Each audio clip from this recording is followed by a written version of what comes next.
कोकणातील जंगलात वावरणारे काळे बिबटे म्हणजेच ब्लॅक पॅन्थरविषयी नेहमीच एक गूढता राहिले.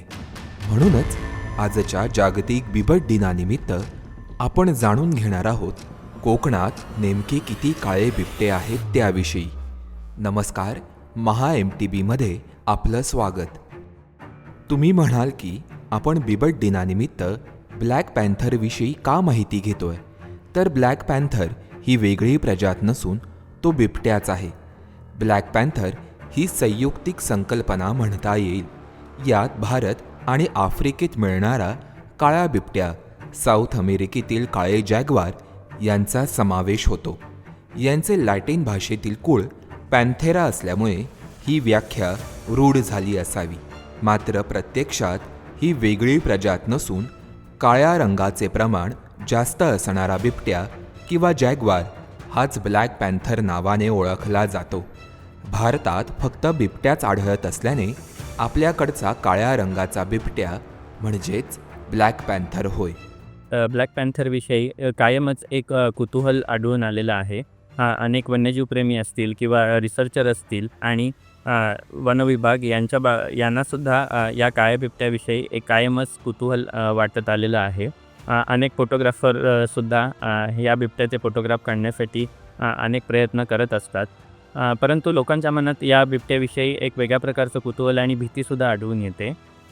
एकतर हा नॉक्टर्नल किंवा निशाचर असल्यामुळे त्याचा आढळ सहजासहजी आढळून येत नाही आणि आजूबाजूच्या अधिवासामध्ये तो व्यवस्थितरित्या कॅमोफ्लाज होत असल्यामुळे त्याचं अस्तित्व शोधणंसुद्धा चॅलेंजिंग असतं.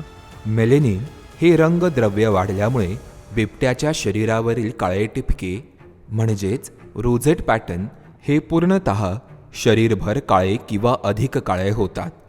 उलट पक्षी मेलॅनिन कमी झाल्यामुळे ल्युकिझम म्हणजेच पांढरा बिबट्याही दिसू शकतो.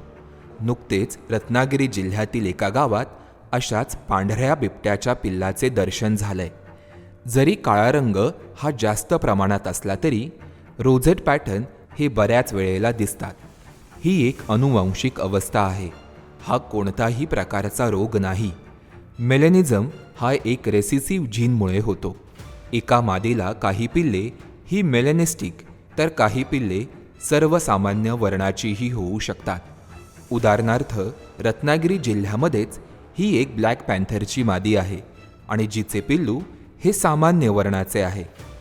कॅमेरा ट्रॅपच्या माध्यमातून केलेल्या अभ्यासात या बिबट्यांचे प्रमाण हे सदाहरित आणि निमसदाहरित वनांमध्ये जास्त प्रमाणात आढळले आहे.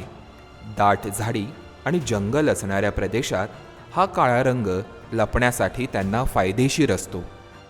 कोकणामध्ये सुद्धा गेली अनेक वर्ष ब्लॅक पॅन्थरचे वेगवेगळी निरीक्षणं आढळून येत आहेत आणि सडे असतील किंवा इथली जंगलं असतील यामध्ये यांचं बऱ्यापैकी प्रमाण कॅमेरा ट्रॅप स्टडीमध्ये आढळून आलेलं आहे.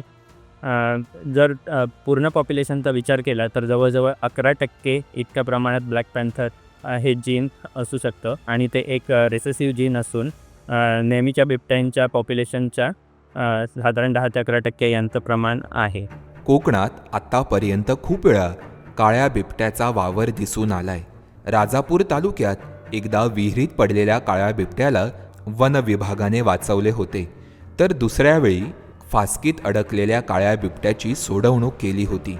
कुडाळमध्ये देखील विहिरीत पडलेल्या काळ्या बिबट्याचे पिल्लू वन विभागाने वाचवले होते. तिलारी आणि आंबोलीचे समृद्ध जंगल हे काळ्या बिबट्यासाठी पोषक असून तिथे देखील काळ्या बिबट्याचं दर्शन घडलंय. गुहागरमध्येही लोकांनी काळा बिबट्या पाहिलाय. एकंदरीत कोकणात सिंधुदुर्गमध्ये किमान 6 ते 8, रत्नागिरीत 4 ते 5 आणि रायगडमध्ये 1 ते 3 काळे बिबटे असण्याची शक्यता आहे.